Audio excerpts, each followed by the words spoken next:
Great. Thanks. My pleasure. Okay, guys. So we're doing our first advanced R tutorial or R section. I don't want to say it's necessarily advanced, but it's a little bit extra above the course. We're going to have 5 sessions or 5 or 4. So we have to be sort of economical about how we're going to do this. This first session, we're going to devote toward getting your data into, finding and getting data into R. All right?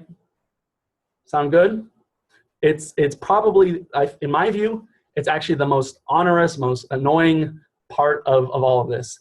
Next week, we're going to do a little bit on data management, actually quite a bit, which is sort of like cleaning up the data and all that kind of stuff. Mm-hmm. And we'll go from there. Then we could branch off a little bit.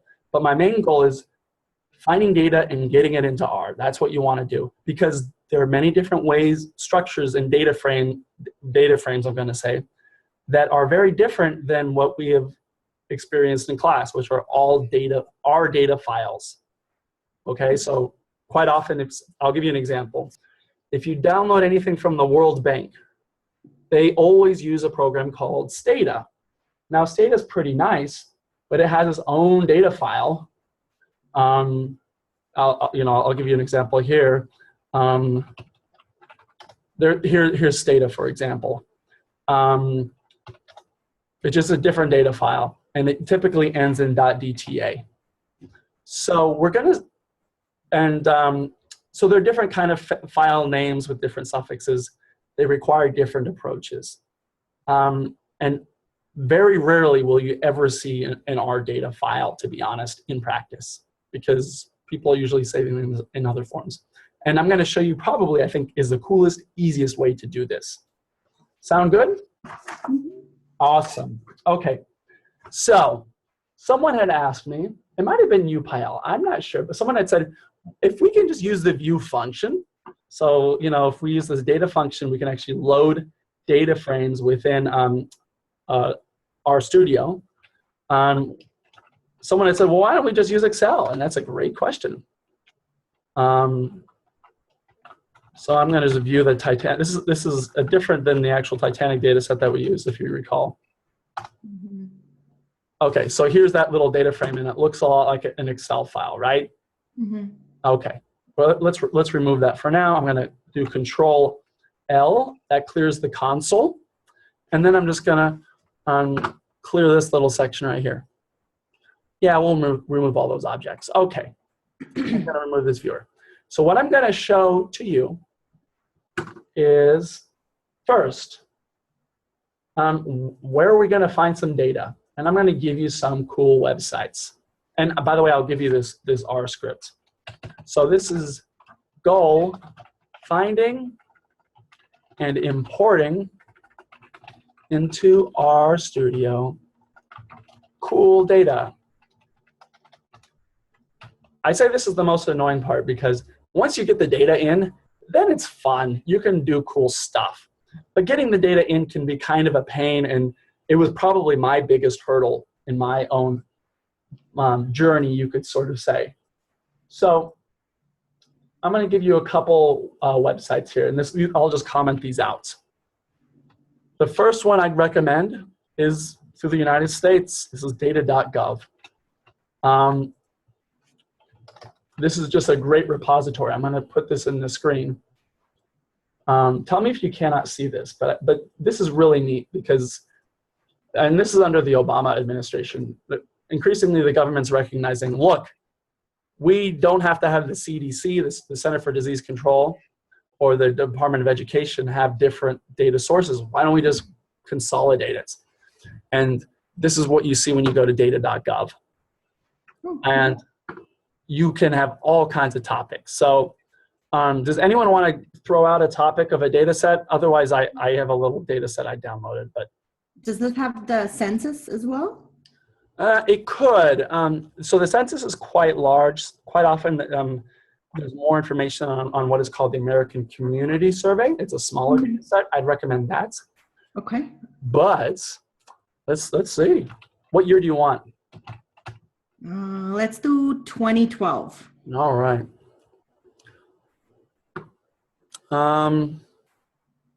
Well, so I do have 2010. yeah, we would do 2010 because it's every decade.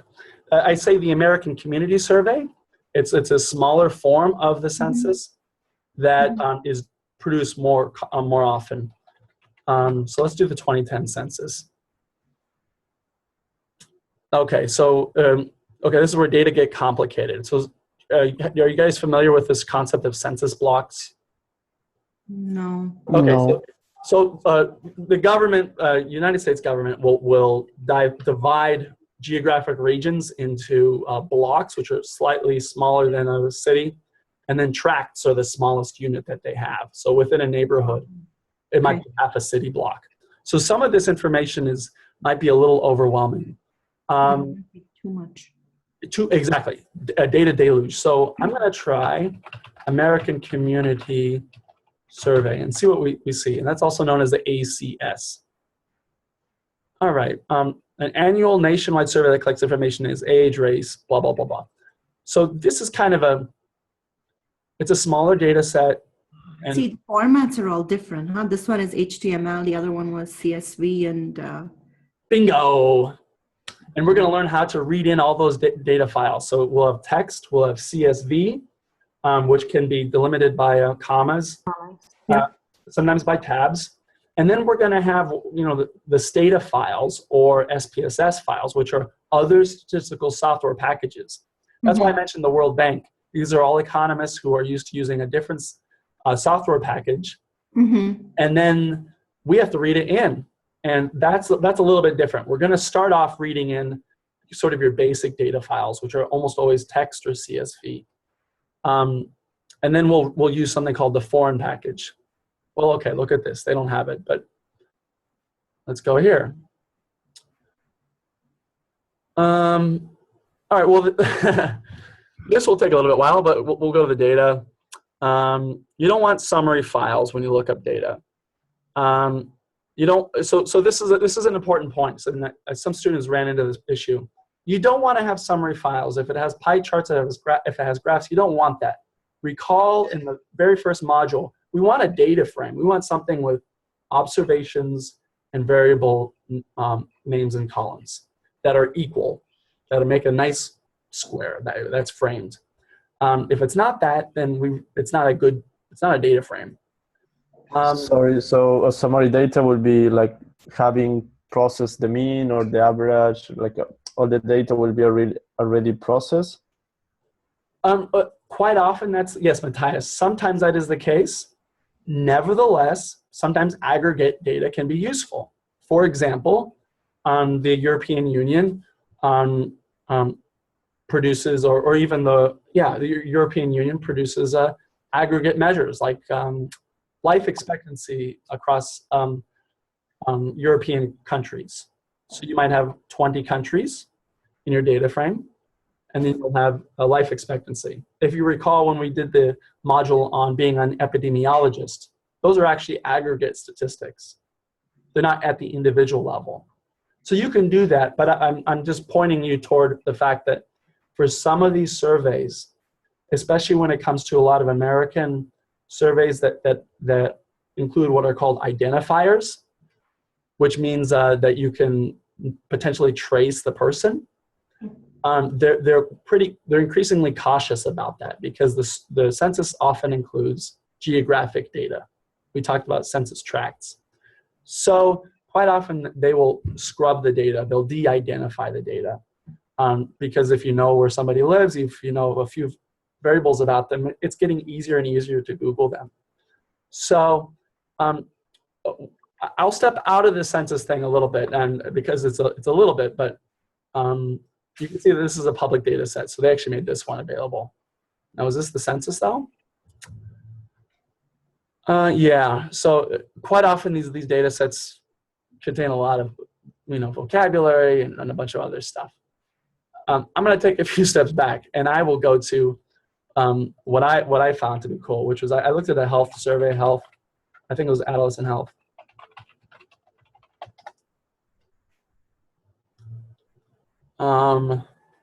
So, and you guys can see, look at this. Here's a CSV file, here's a CSV file, here's a text file. So let's download this. This looks like an Oklahoma data set that is a CSV file. And this is a very common type of file. Do you guys know what CSV stands for? Comma separated value? Yeah, exactly. And that's... Comma delimited. Yeah, I mean, CSV is comma separated. You can read it in Excel. What it means is that, here, I'll download this data set. If you see, I just downloaded this one right here. Here's one that I double downloaded, but I just downloaded this one. So we're going to open this up at the bottom. Open.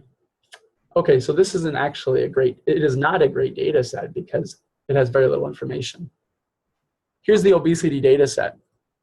So it's just basically one worksheet where they have only a few years of apparently what looks like adolescent obesity rates. So in that case, it's not a very good data set. I found another one that was a little bit better, and this is called the Youth Behavioral Risk Survey. I found this, by the way, within the same website, just to facilitate things.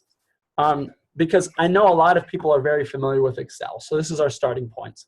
You can open a CSV file or a text file, .txt file, or probably almost any file using, I'm sorry, could someone in there mute? I think we have a, Janice, could you mute just a little bit? Thank you.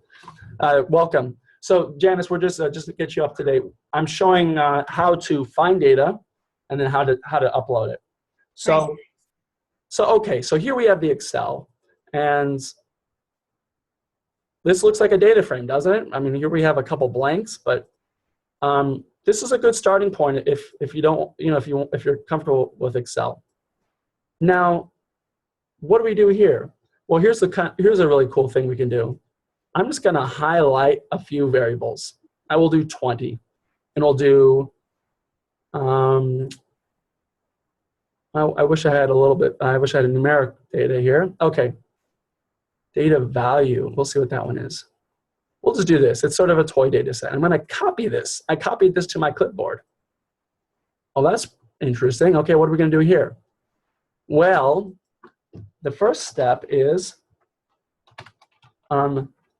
load a CSV, comma separated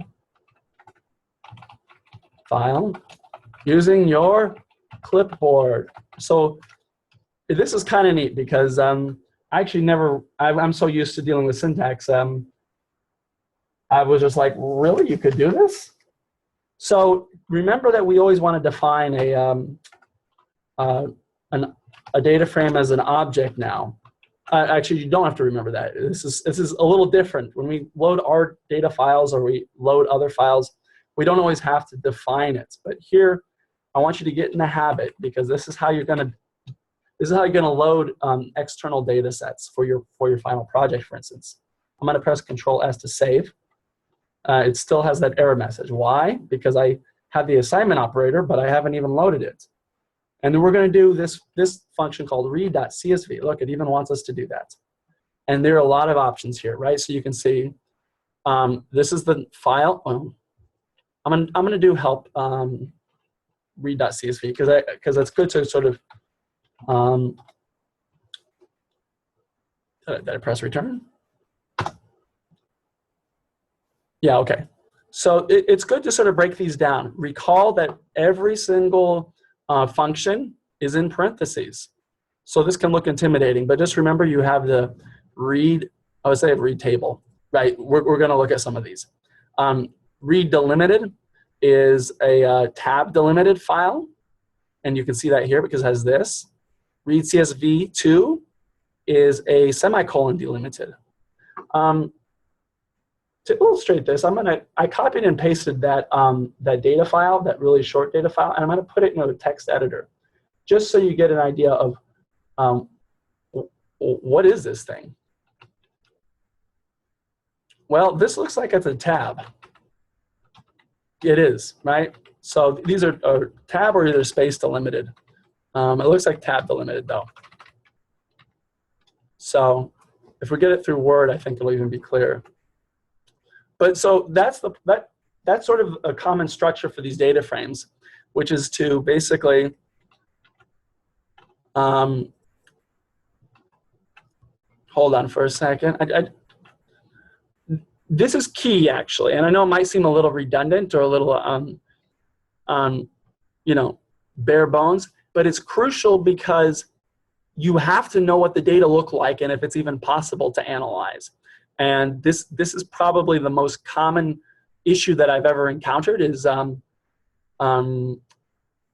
people who've given me data and you just can't analyze it. And for me, it just sort of takes a quick glance, just because I'm used to it. That's nothing else that's really that special. I'm going to decrease the font. I don't even know how to. Okay, do we have that in one row? Yeah, we do. Okay. No, we don't. I'm going to shrink it even more. I just want to show you the structure of this data set. And then we're going to add these little things. Okay, so you guys see the data frame here? Yes. Okay, so clearly, it doesn't even sometimes line up. But the point is, these are variable labels. What you notice is that there are no spaces here, right?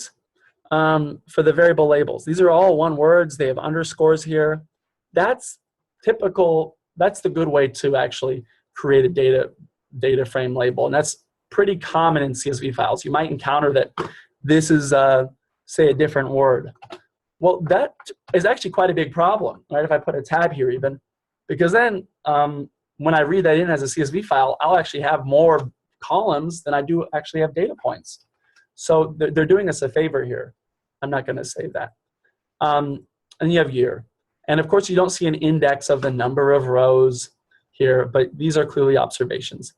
So I want to show that to you because the only other variants are, with a lot of these data structures, you might have this. You might have a semicolon. You might have a comma, right? You know, there's something, there's quite often something to just define those separated columns. There are more complex data files that require data dictionaries that say you need to download row this and that, but I don't really encounter that anymore. Now that Python and R are sort of sword, this is probably more like the go-to format of a data set to our benefit. Okay, so the reason this is important is that in our argument structure, we first want to specify the file. Well, I'm going to recopy. I just copied what I had to that clipboard because we don't have to actually define the file if we just know what to copy and paste. Cross my fingers and I hope this works, but you should just do this. Clipboard.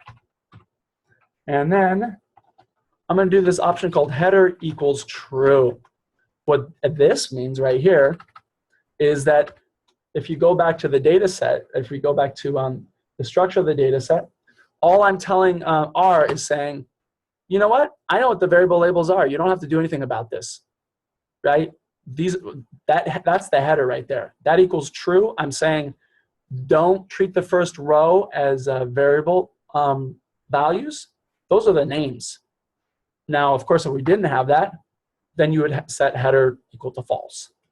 Okay, I hope this works on my platform. I've tried it before. If I don't, I'm sorry. But so I basically copied to the clipboard and everything I copied in Excel and set as header as true. Yes, I did it. That makes me quite happy. Okay. Oh, it says 18 observations of one variable. That's not something we like. So this is, of course, life, right? So what happened here? Well, it looks like it got the data in, but it's cramming it all together. So what we have to do then is we have to, so this is actually a good example. It's important to set your little, what do you want to say? The other arguments, just to make sure you have your ducks in a row. So I'm going to delete this object because we don't want this. We don't like what that looks like. So that's what the remove function is. It's just we're deleting it. So what happened here? I'm guessing that the default here, yes. See this? So the next argument is separate equals nothing. So that's not a good thing to do. What we want to do is we want to set that to tab. Now the tab here, you do a backslash and a T, because we identified that as a tab delimited file. And that was kind of tricky because it is a CSV file, but it's not tab delimited. So you might have to go through this iteratively sometimes, but let's just see if that works. Did I do anything incorrect here?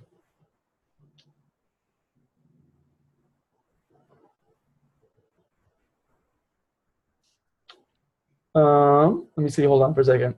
Is the data still on your clipboard? Oh, that's a good point. Ah, thank you. Yeah, of course. That's a good point. Well, let's see.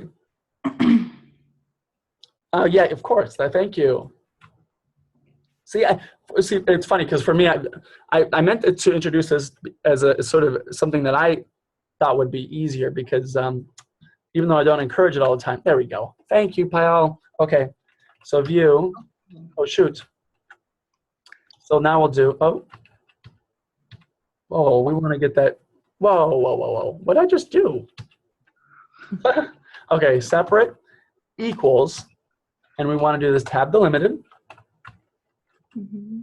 Now I'm gonna we should already have that in our environment. We're gonna toggle to our environment. There we go. And we have 18 observations of 11 variables, which good. A1, let's see if that's true. Yeah. 1, 2, 3, 4, 5, 6, 7, 8. Okay, so let's just look at head my data. Well, that's kind of ugly because it's not wide enough. So I'll do Control L. It just clears the screen. Head my data. All right. So can I ask you a question here? Absolutely.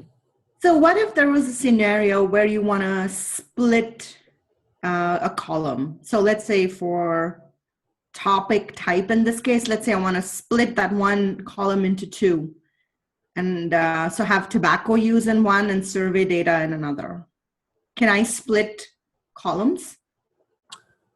Oh, I see. So if you're saying it might be more common with a data set where it's, could you give me an example? Which here, I'll give you the names. So I was thinking more for date actually, because I have, let's say, data from Gapminder where I have date in a particular format, but I want to separate the date into year and month. Right. Okay. So that. We're going to cover that more next week with data management. So that would require you to use a string function. Right. Okay. That is essentially you take because these are it's a set of strings, right? So if you look at the class of that variable, you could do that. So okay, I see what you're saying. So you can separate it at that dash or whatever. Yeah, you need to do that because it's not delimited, correct, on its own? Actually, it's because here. Well, let's see. They're treating a year as an integer here, but it's because. So the other function I'm going to show you is class. We've looked at this before, but the point is we can do my data, and then we can look at. Let's look at data. Well, these are all going to be the same. I'm trying to think of something that was some variation. Okay, topic DESC.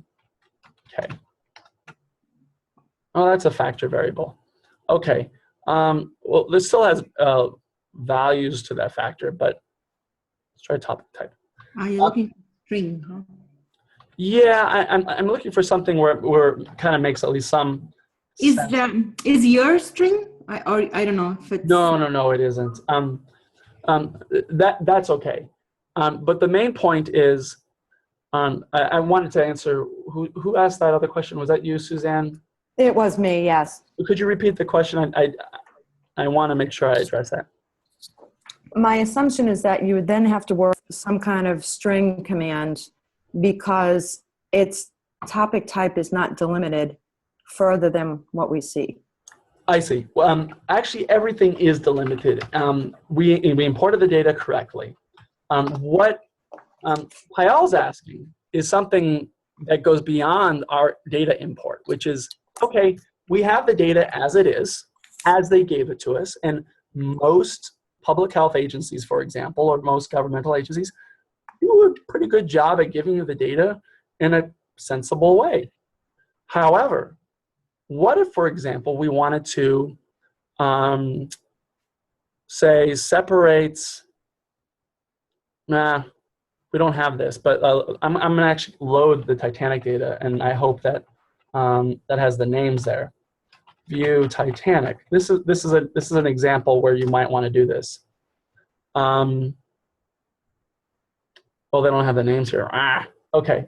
I understand your point, though. You would want to somehow use a string command to separate first name from last name, whereas in the Titanic data set, they were together. Exactly. So you could sometimes you want to combine columns. Sometimes you want to separate columns. Sometimes you want to. So some of this could involve, recoding or revaluing a factor, and we're going to focus on that. But it's a little more tricky when you say, let's say our names were or dates were all together, and you really just want to have one variable that is the month, one that is the date, and one is that is the year, rather than one date variable. Sure. That means you're going to have all those integers, and you're going to have to use a regular expression. Okay.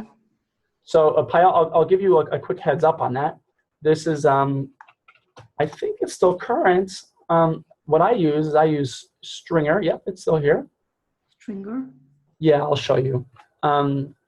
This will get you started. That's even a PDF right there. I just put that there.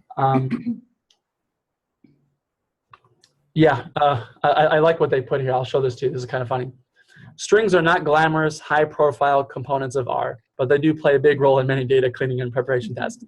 Because if you ever run into strings like I have, it's not glamorous, right?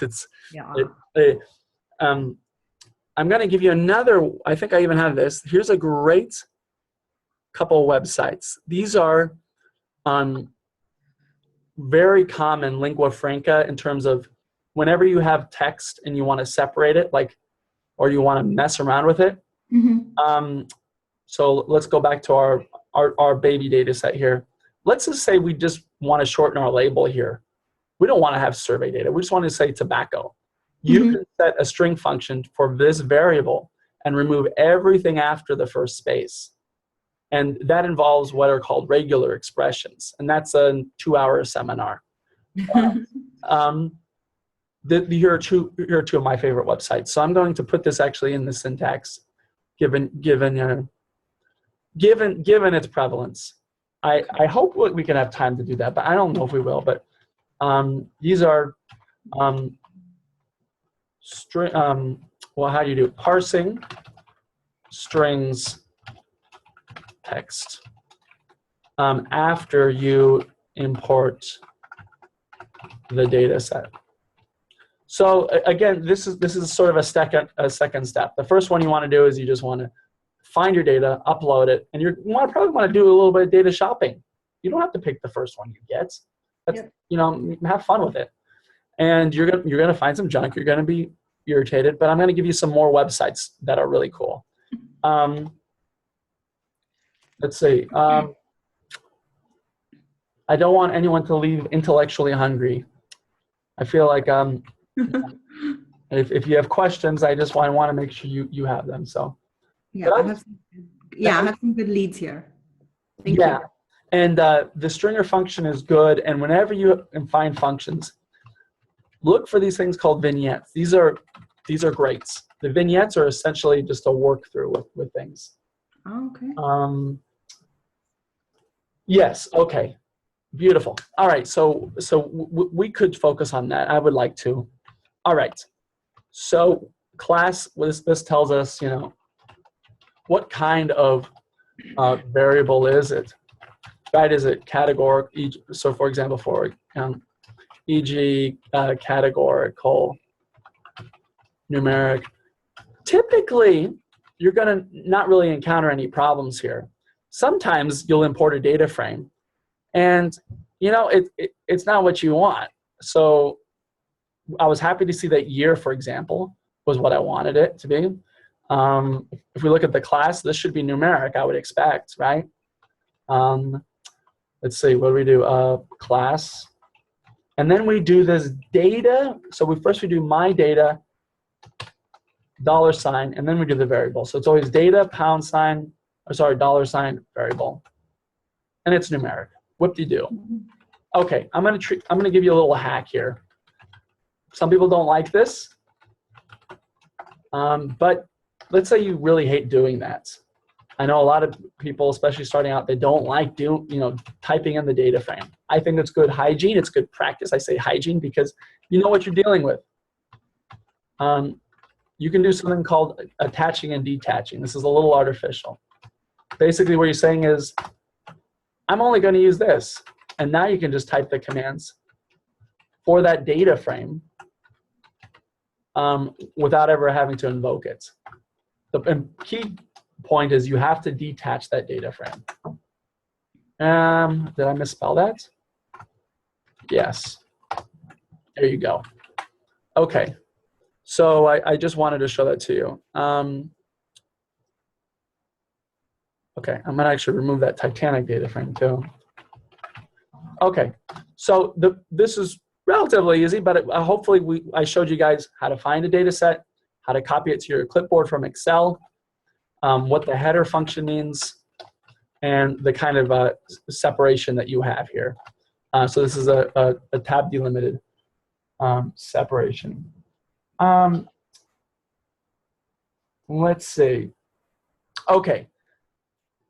Now I'm gonna try to find a text file. Sometimes a lot of these data sets have missing values that might be a little wonky. So let's see if we have any missing values here. No, I gave it such a small data set, so I'm gonna actually remove this little thing. Remove my data. Okay, so we don't have anything here. One issue that you'll commonly encounter when you import data frames is this question of missing values, either blanks or some other value. Sometimes a lot of people will say, there's no value in the data set that is equal to -99999. Well, the problem is you don't want to read that in as a value. So what are we going to do? Well, we have an argument for that. Let's see if I can find a different data set that is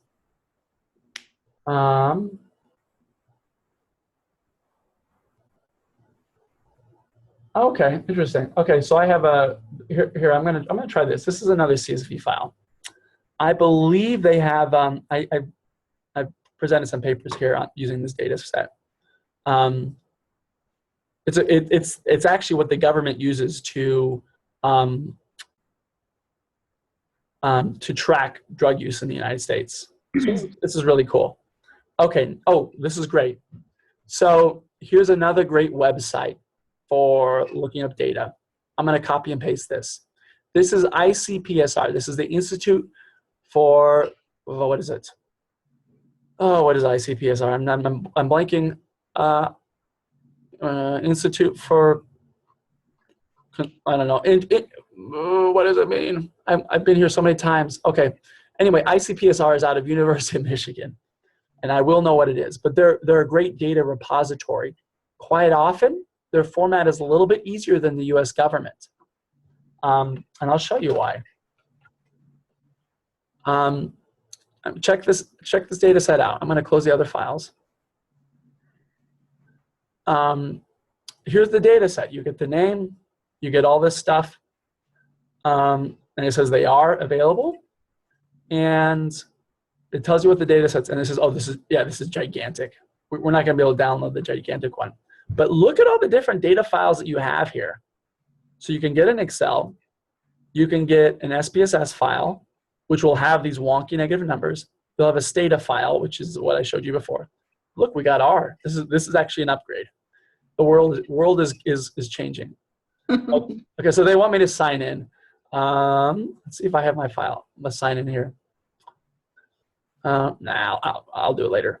But I'll show you some ready-made data sets. But the point is, and this is an ASCII file. There are a bunch of characters in an ASCII file. You shouldn't have to do anything differently with using that. I think you can just do write table, but let me just double check.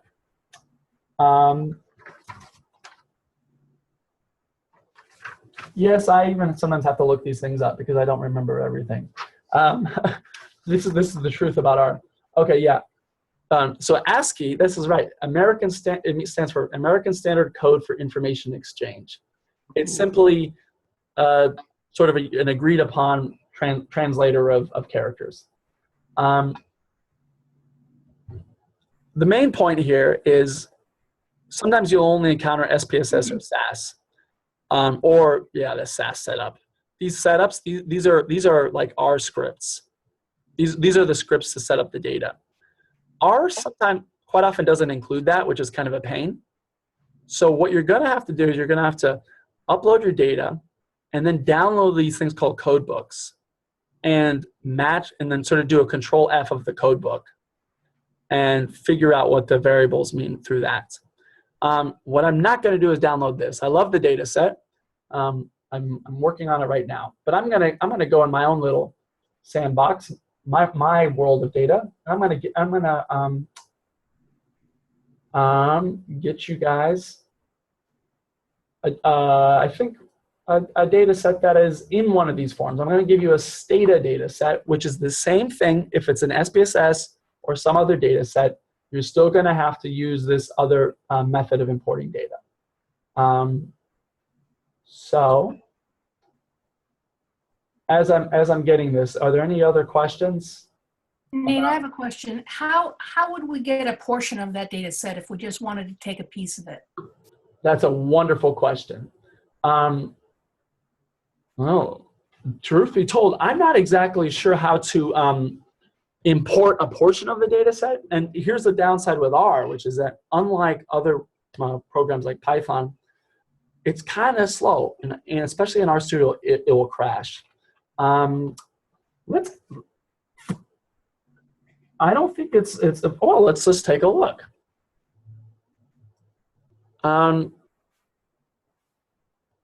If we do read.csv and we go to help, let's just see if there's an argument that will let you do this. And sometimes you can subset a random sample, right? If you want to delimit the number of rows. Other times you can subset the number of columns here. What I've typically done is I've uploaded the whole kit and caboodle, and then I've subset the data. Let's see. I'll look into that. At this point, I don't have a ready-made answer that I feel comfortable with. To be honest, a data set like the NISDA data set is pretty gigantic. I mean, it won't fit on many computers. Okay, I'll get you another. Okay, so I want to get this other data set. Okay. Yeah. Let's do. I'm going to do something out of the Bureau of Labor Statistics, which is let's see. Oh, here's an interesting survey actually. So I'm going to actually give you this one. This is through, and it's also through a different website. So it'll be also an occasion to actually look at a different website. And this is Harvard's Dataverse, Harvard Dataverse. Harvard has a lot of data sets that are through University of Michigan. So if you can't find a data set through ICPSR, and I'm going to tell you what ICPSR stands for because ICPSR because I need to remember that. Inter-University Consortium for Political and Social Research. Okay. Yeah, I don't blame you for not remembering that. Well, except it's where I get all my data, right? It's like a friend of mine. So here's the other data source. Go here. I really recommend it. log in using your Harvard credentials, because this is where it benefits you to be a Harvard in the know, because there are some data sets that if you're not logged in as a Harvard affiliate, you can't get the data. Now, one of the things you have with Harvard Dataverse is you can't get all the data that's available, but you can get quite a few. So that's where I actually got this Pew data set. I have a Pew 2007 data set. Pew is a polling company. They do a lot of attitudinal research, and kind of like them for this example because they're small, but they produce their material in different formats. Increasingly, as I said before, these data repositories are trying to consolidate across different platforms. But the older the data set is, the less likely it is to be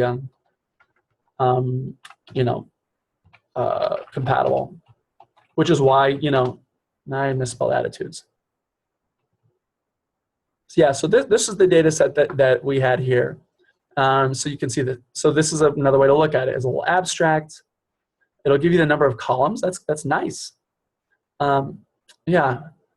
Oh yeah, this is what I like about Harvard Dataverse. They're getting better and better. And a lot of places are doing this too. Oh, I see. They directed you right to Roper. Oh, that's interesting. Okay, so Roper has Roper Explorer, and a lot of these public opinion research institutes will, and especially the government, they want you to kind of encourage you to analyze the data online. Okay, that's fine, but you're going to be boxed in. So because I'm not logged in, we have a problem, right? But I just want to show you that sometimes Harvard will redirect you. So they'll say it's Harvard, this is from our partners at UConn, archival source. I wonder if I saw a lot of these places you have to log in. So just FYI. So, and I did happen to do that. And I also actually happened to clean it. But let's open this silly raw data set. Okay. So here's the raw data set. And look, I have Stata. So I'm going to open this thing. Well, look at this. I'm going to set the working directory to this little section. And then, okay, I want to show this to you. These are .dta files. You can't read this in to R. So what are we going to do? Well, all is not lost. We're going to do something a little bit different. Now, you should have this installed already because this was written by this is a user-written package by a guy named John Fox. It's called the foreign package because if it's not in R or if it's not a CSV file, there's something foreign about it. So these are for any proprietary, any stat packages with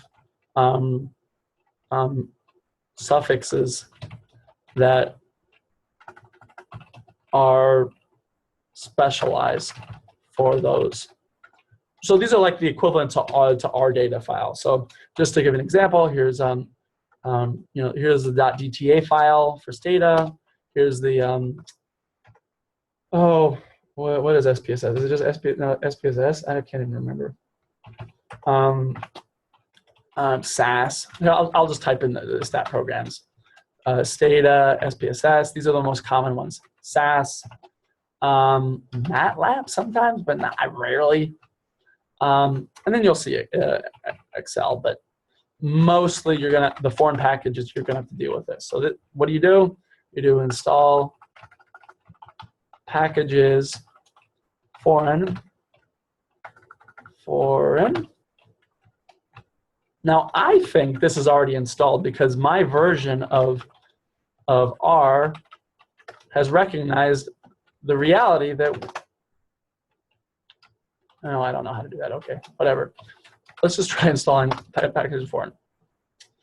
Okay. Why is it, what's the name of the package? Hold on for a second. It might be the car package, and it might be a function in there.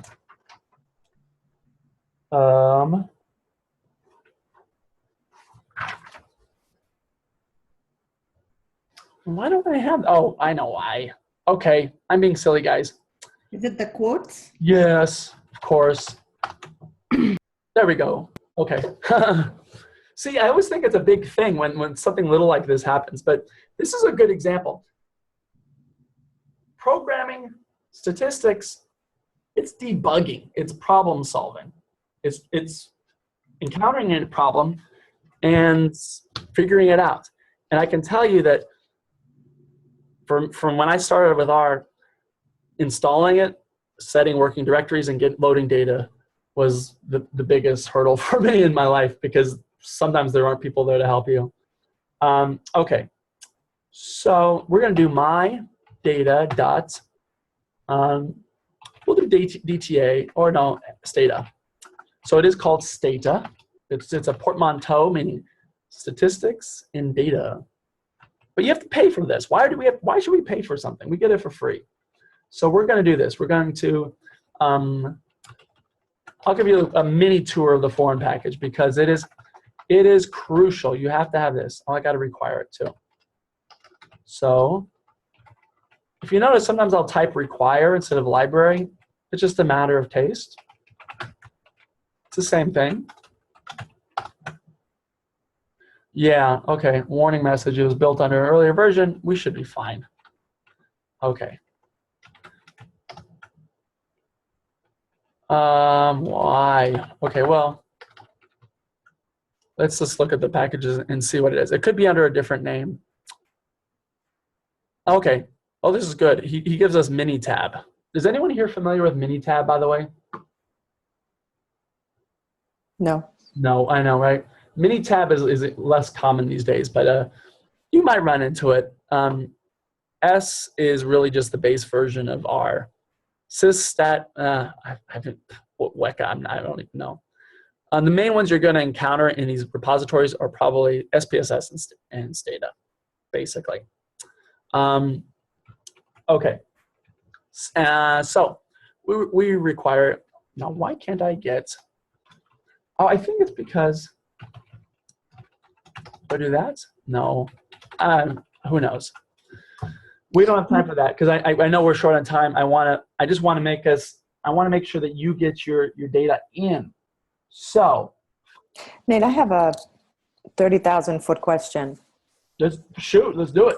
So as we look to assess the data set that we'd like to work with for the project, advise us on the high-level approach as a beginning step. I had that same question of kind of what should we be looking for? Oh, that's okay. These are nice questions. I like this. You mean like what is a red? Well, what is to look for also implies what not to look for, right?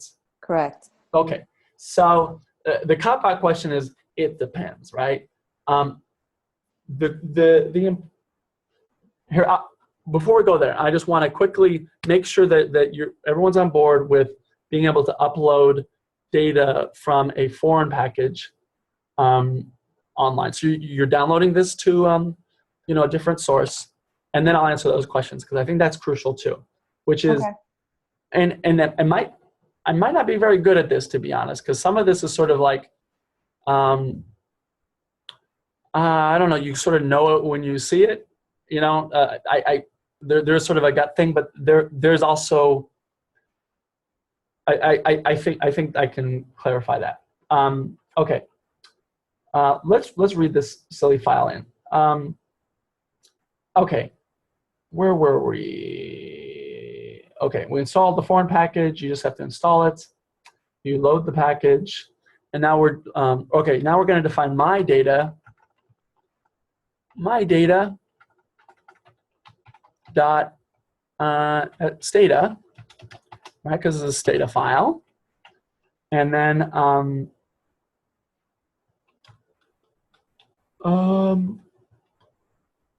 yeah, you should do. Let me make sure. Let me just be absolutely sure that I'm getting this right. Okay, yeah. So yeah, I like these help pages actually.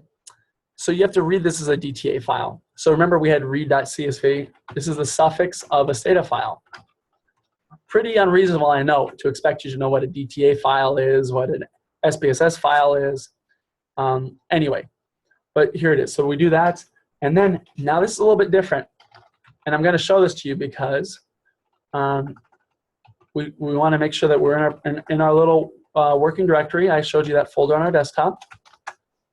Good, we're there. And then I'm going to just show us the contents. Okay, cool. So which data do we want to upload? This one right here. I'm just going to copy and paste this. Because remember, the first part of the argument is after we do read.dta, the first one is the name of the data file. Before it was the clipboard, now it's the actual name of the data file. Now that we've recognized that we're actually in that location, now we should do anything else. Let's try this. I'm not sure this is going to work, but let's just see. Okay, it did. Let's see.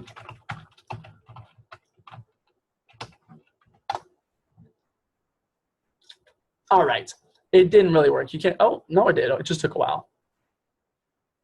Okay, this is cool. And you'll see here, notice it recognized these as missing. If you had some wonky values, which we don't, unfortunately, you know what I'm going to do? I'm going to import the raw. I also included in this file the raw data. This should have wonky missing values. And this is important to see. I know. I'm not answering your questions, but I am keeping the end game in mind, which is I really want you to you know, be well equipped here.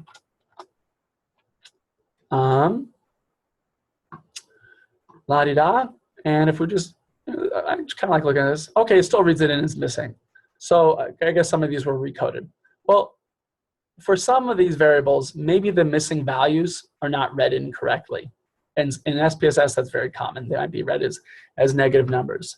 So here you have to do, if you just go back, we have to do this. We can do NA omits. Where is that? Do we have that there?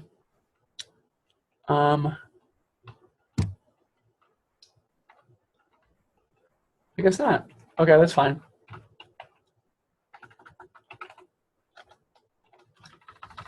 Okay, well.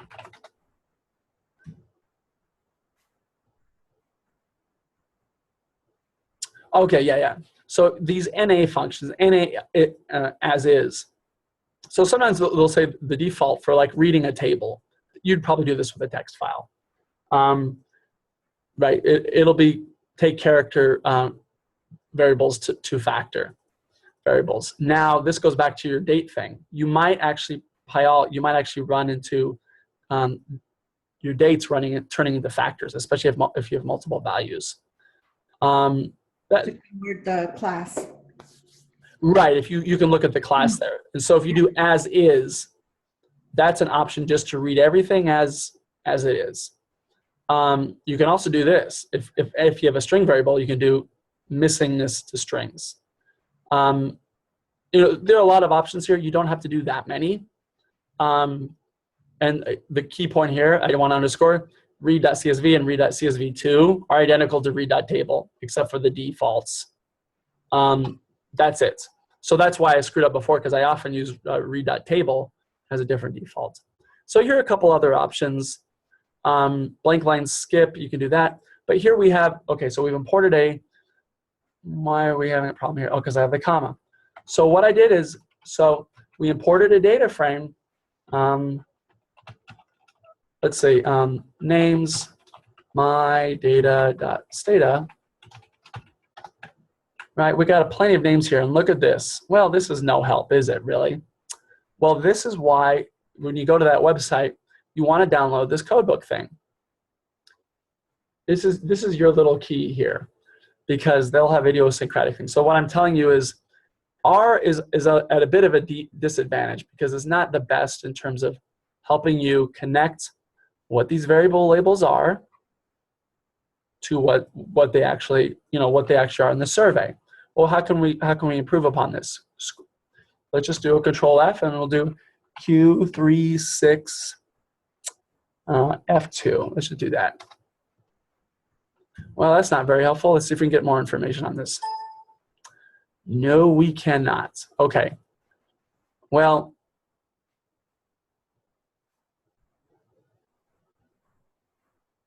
you might have to download a different code book. Oh, yeah, okay. So you'll have to just go to, so that's typically, if they'll do that, it's probably question 36 they have there. So this is kind of, yeah, okay, here it is. It's in caps, that's why I didn't do it. So which is more important? To have students go to racially mixed schools or many others?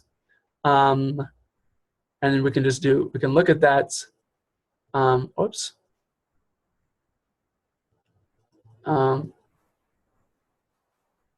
Oops. I'm actually doing this a slower way. We're going to learn in the future how to subset data sets because you don't want to look at every variable perhaps, I would assume. You know, you just want to have a tidy data set. So, but here's the answer, right? So you can see which person says what, and there's the answer. So the point is, the main intuition is when you download the data set, make sure you download a code book and that's how you're going to interact within the R environments. The other thing is you can just copy as a clipboard, or you can save to your folder. You can read in foreign packages. You can read in CSV or text files with just a few options. So this could also be, by the way, saved as a data file, and you can just have that file right there. As well, we didn't do this, but you could actually include a web link there for the data file. So I think we covered some bases here, right? We got some data sources to begin with, and we downloaded them into our environment. And I think once you're there, it'll get easier and easier and easier. That being said, I wish we had more time to even cover this because this is a lot of stuff to deal with. I mean, there are whole courses on this. Do you mind if I want to answer your questions. Do you mind if I just show you a couple websites, a few more websites that I think are useful? Is that okay? Sure. Yeah. Okay, cool. One question, sorry. Absolutely, no, absolutely. I'm just grabbing the data sources. I'm trying to enter to Dataverse from Harvard, and it's rejecting my Harvard key. Do you think we have access as members of this course to use it? Yes. Do you, Matthias? Do you have an 8-digit ID number? Yeah, I was using my Harvard key login lastly, but yeah, I should have an ID as well. Okay, so I will just get to the support.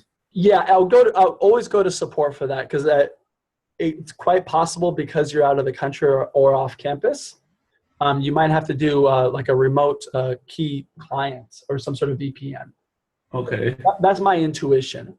But yeah, do you have that access to them for that? Can you? Oh, if you go to the course website, you can actually do that too. Okay. Okay, yeah, I have a bunch of data links here. Oh, not a bunch. Oh yeah, CDC. So, I mean, there are a lot of, let's see. Okay. These might also be in data.gov because that's sort of the center of all things for the US government. But this is also a good source. This is for health data. That's the National Mental Institute of Health or something. Just go to see. We'll go to cdc.gov. And these are quite similar, but what I like about them is that they're a little bit easier to do. And I just learned today that apparently the presidential candidate Donald Trump wants to actually eliminate another great institution of databases, which is the Bureau of Labor Statistics, which is basically how the U.S. government tracks its economy, which is kind of crazy because I have published papers using their data. So I'm going to give you, these are all three governmental institutions. You have Health, CDC, National Center for Educational Statistics, which is about education, and then I'll give you, what was the other one?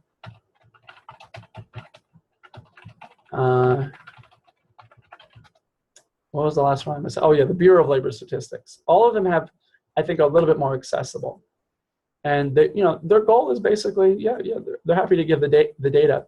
If you want international data, it's a little bit harder, but you can go to a Dataverse or ICPSR. Those will be the best sources. Amazon also has quite a few good data sets. So Amazon's in the business of promoting big data. Here's Amazon's stuff. So there's Amazon. Just click on this. Some of these are going to be pretty large and maybe not as interesting. Maybe not as many people. Like Google Books Ngrams. You'll have every text of every book ever written. Okay, well, go ahead, but these are very large. G-Delta is gigantic, pretty rad. It just won't scale up within R. Earth science stuff. You might feel a little overwhelmed here. I kind of like Dataverse. National Center for Education Statistics, I love these people. I think it's intuitive. They have cool data sets. Surveys and programs, this is what you do. And then you go to data systems, talk about privacy quite a bit. They have a bunch of data sets. If you're interested in schooling stuff. Any other topics that you guys are interested in, just so I can throw in anything else? Do you know any website or where you think would be easier to get more international data, like not only from United States? Yeah, so Gapminder is a great location.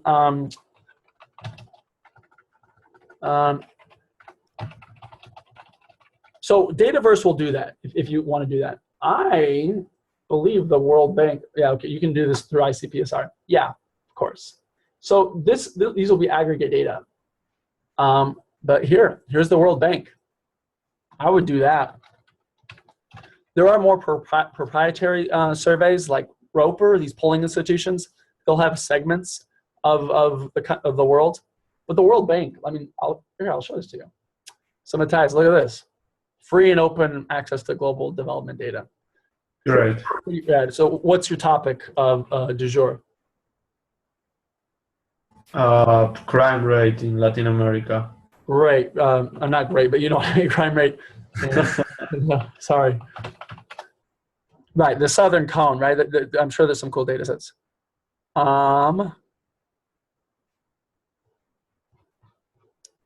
Yeah, I don't know if that's that good. I found some data on Kaggle website. Yes, Kaggle. Thank you. That was missing. That was missing in my mind. So Kaggle is a great outfit. They set up competitions for data science. They might be a little bit too big, but I believe they have more data that's probably scalable. Thank you. In fact, I think some of their training data sets, if you do some of their easy machine learning stuff, they're gonna have you mess around with the Titanic data set. That's why we kind of introduced it, because these are canonical data sets.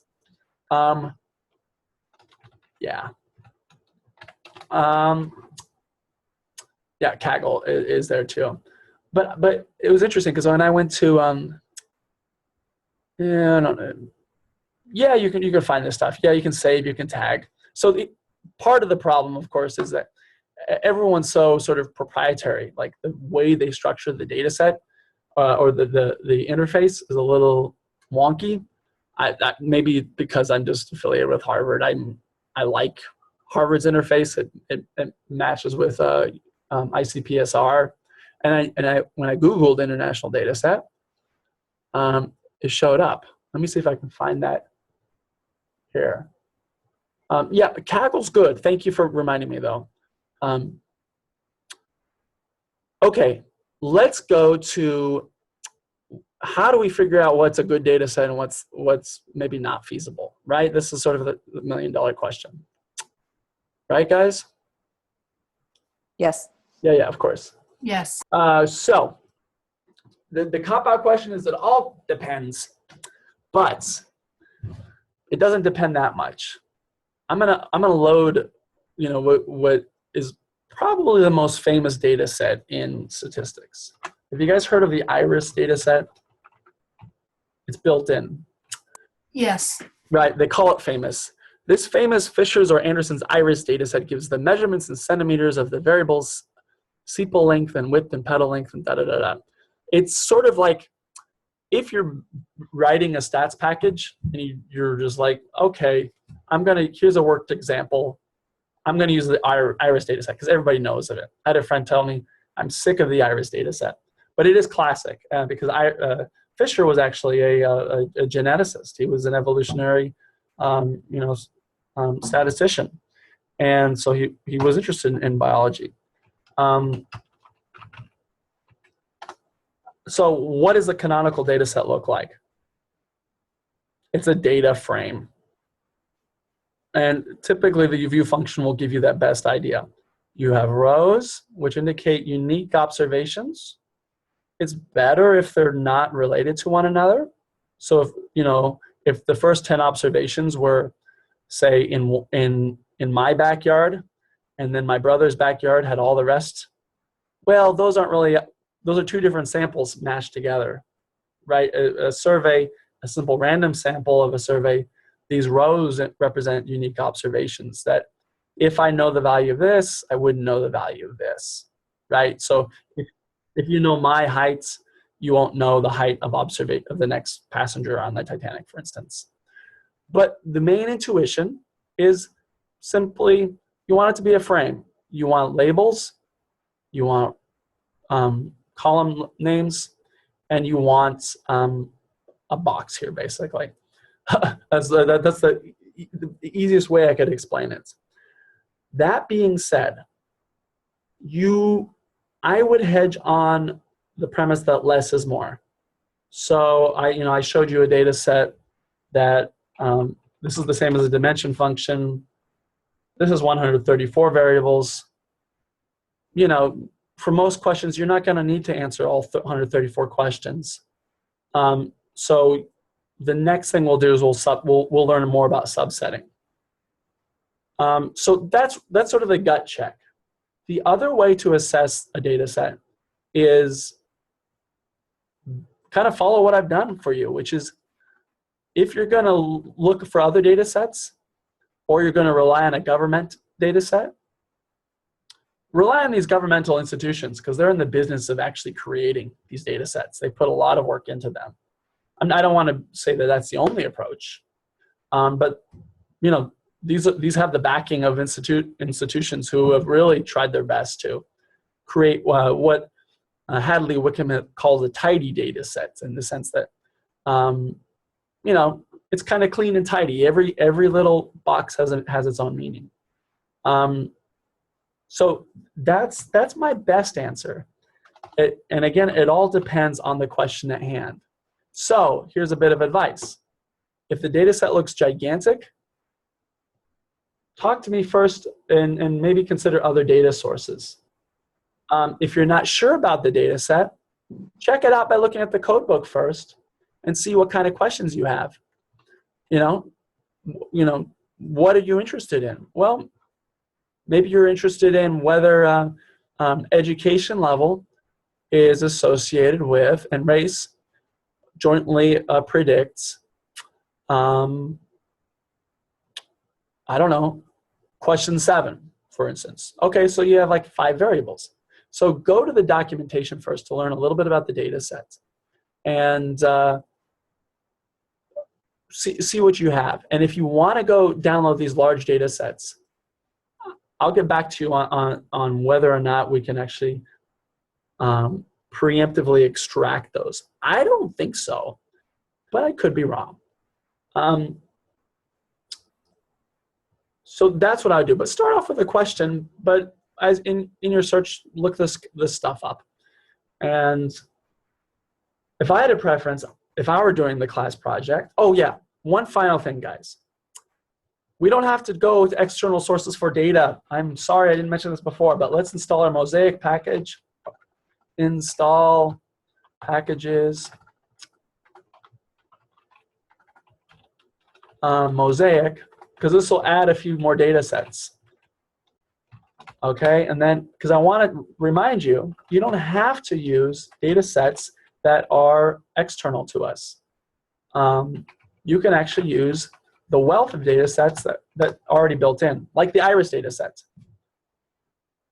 And we do this with the data function.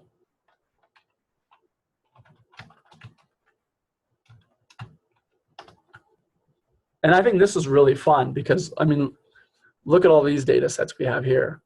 Oh, that's great. It gives you that list. Exactly. Now, when you load an R data frame, you can just load it and then it won't be read in as a data frame. Actually, looks like this isn't either. Who knows? What's cool about these is these are already as clean as possible. So if you're feeling a little anxious, you don't have enough time, these are great. And I encourage you to do it because they're neat. Let's, okay, this is, if you recall reading your the Mosaic book, almost every example they have in the book is this data set right here. It's a homelessness and drug use survey. So yeah, there are a lot of R data sets, and you can also do, I'm sure you can find other R data sets if you go to RSeek. But I like these. These are great data sets that they're already worked examples. And here's the cool thing about stats. You can take somebody else's data set and find something totally, totally new. So here's my little secret to you. You're going to learn about something called analysis of variance. Our statistician king, R.A. Fisher, published a paper demonstrating analysis of variance, and a statistician, William Cleveland, 30 years ago said that the analysis of variance method was flawed because there were outliers in the data sets. And this is the most famous statistician using for the very first time one of the most famous statistical techniques. And here it is, 50 years later, someone else analyzed the same data. And it was like 40, I think these are like bean plants, bean sprouts or something.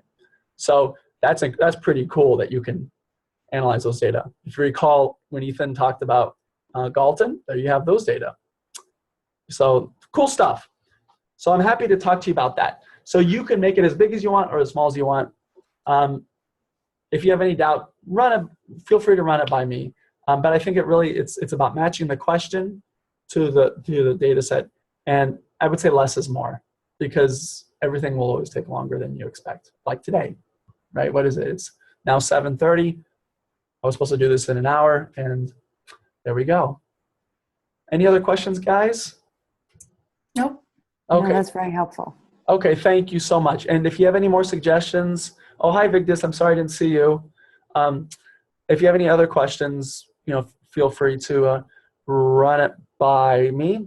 The next step I want to focus on is this idea of subsetting. So once you have your data set, you don't need all 500 variables. So we're going to subset. We're going to do a little bit of data cleaning, you could say, but not a ton, because most of these data sets that I've shown you are pretty good. That doesn't mean you're not going to run into problems and bang your head against the wall at times. So, okay. Thank you so much, guys. And thank you for attending. And I'll see you next week, Wednesday, 6 o'clock. And, Perfect. Yeah. And who's going to win the World Series? Cubs. Cubs. Cubs. Subjective probability, huh? Or is it logical? It's definitive. Definitive. I agree. Go Cubbies.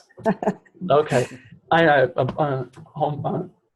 father grew up in Chicago, so I heard about the curse. All right, guys. Well, have fun and have a great evening, and I'll talk to you later. Bye-bye. Sounds great. Thank you. Nate, do we talk on Monday? No. Yes. Or Matthias, if you want to hang on now, do you have a 15 minutes or so? Yeah. Do you? If it's fine for you, really. If not, we can do it on Monday. Let's do it now, actually.